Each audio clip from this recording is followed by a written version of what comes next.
మూసి ప్రక్షాళనతో 1,00,000 ఇండ్లు గోవిందా. నెట్టింట వైరల్ అవుతున్న మ్యాప్. ఆ మ్యాప్ ప్రకారం మార్కింగ్ జరిగితే రోడ్డున పడనున్న లక్షలాది పేదలు. సోషల్ మీడియాలో ఒక మ్యాప్ వైరల్ అవుతుంది. ఆ మ్యాప్ ప్రకారమే కనుక మార్కింగ్ చేస్తే మూసి ప్రక్షాళనలో భారీ సంఖ్యలో ఇల్లు కూల్చాల్సి వస్తుంది. ఒకటి కాదు, రెండు కాదు, ఏకంగా 1,00,000కు పైనే ఇండ్లను నేలమట్టం చేయాల్సి వస్తుంది. ఇప్పటికే మూసి నది ఒడ్డున ఉంటున్న కాలనీవాసులు, బస్తీలు ఆందోళనలు దిగుతున్నాయి. ఎప్పుడు తమపైకి బుల్డోజర్ వస్తాయో అని బిక్కు బిక్కు మంటూ గడుపుతున్నారు. ఇప్పుడు ఏకంగా 1,00,000 ఇండ్లు పోతాయనే వార్త ఆ మ్యాప్ సోషల్ మీడియాలో వైరల్ కావడంతో బస్తీవాసులు ఆందోళన బాట పడుతున్నారు. ఇక్కడ ఇట్లా ఇచ్చిన మేము ఇట్లా ఇచ్చిండ్రు, మార్కింగ్ చేసిండ్రు. మార్కింగ్ చేసి ఏరియాలను కూడా మార్కింగ్ చేసి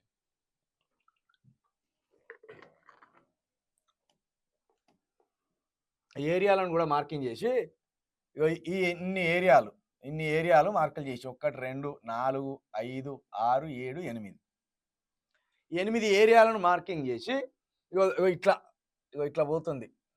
ఇట్లా ఇట్లా ఇట్లా ఇట్లా ఇట్లా ఇట్లా ఇట్లా ఇట్లా ఇట్లా వచ్చి గిట్లా వచ్చి గిట్లా వచ్చి గిట్లా ఉన్నది.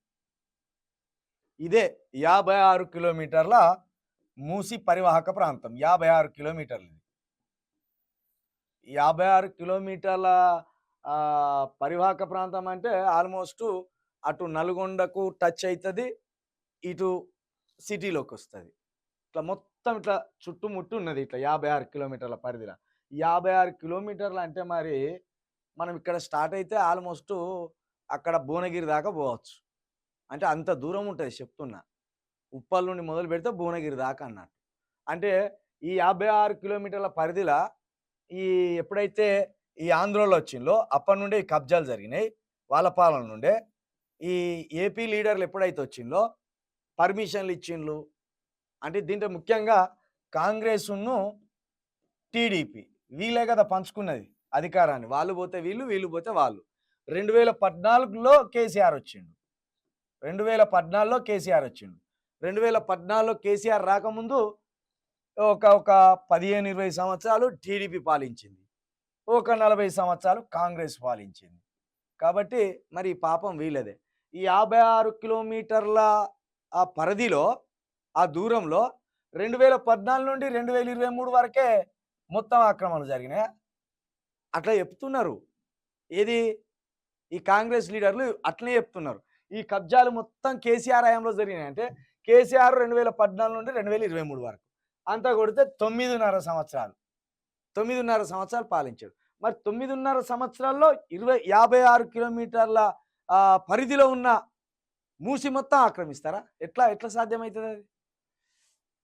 ఇది దశల వారీగా ఆక్రమణలకు గురైంది. అయితే ఆల్రెడీ ఇక్కడ ఇండ్లు కట్టుకొని ఉన్నోళ్ళకు, స్థిరపడ్డోళ్లకు కేసీఆర్ ఏం చేసిండు? 111 జీవో అని తెచ్చిండు.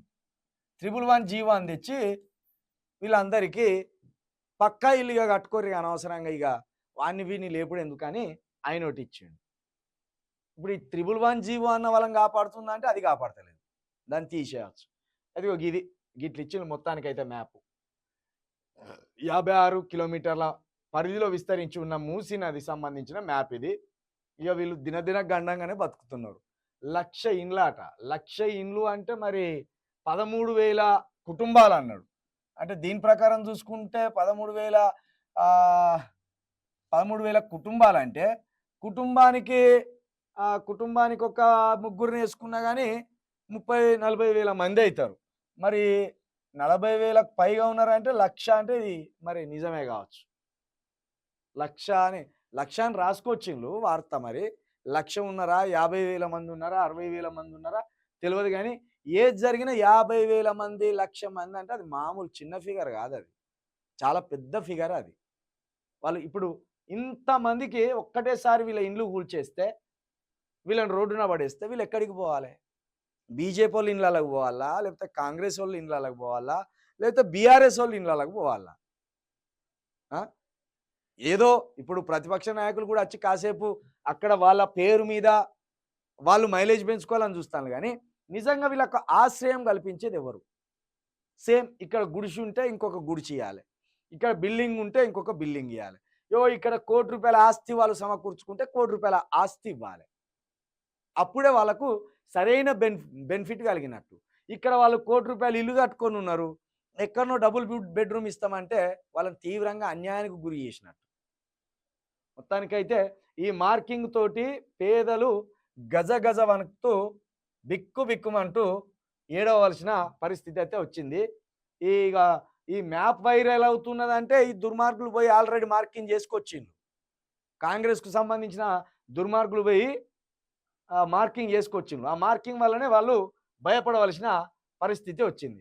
ఇక్కడ మీరు శవాల దిబ్బలను చూడక ముందే కాస్త ముఖ్యమంత్రి గారు మానవత్వంతోటి ఆలోచించి లక్ష ఇండ్లు ఆట. మనం 1,00,000 మంది అనుకున్నాం. 1,00,000 ఇండ్లు ఆగమైపోతున్నాయట. 1,00,000 ఇండ్లు అంటే ఇంటికి నలుగురు వేసుకున్న 4,00,000 అవుతాయి. మనమేమో కుటుంబాల వారీగా మొన్న ఇచ్చిండ్రు కదా, అందులో వెలుగు పేపర్లో 13,000 కుటుంబాలు అని ఇచ్చిండ్రు. ఇక్కడేమో 1,00,000 ఇండ్లు అని ఇచ్చిండ్రు. ఇక పేపర్లు రాసుకొస్తున్నాయి. మరి అసలు ఫిగర్ ఏందనేది వాళ్ళు అధికారులకే తెలిసి ఉంటుంది. కాబట్టి 1,00,000 ఇండ్లు అంటే ఇంటికి ముగ్గురు వేసుకుంటే 3,00,000, నలుగురు వేసుకుంటే సహజంగా 4,00,000 మంది జీవితాలే గోవింద.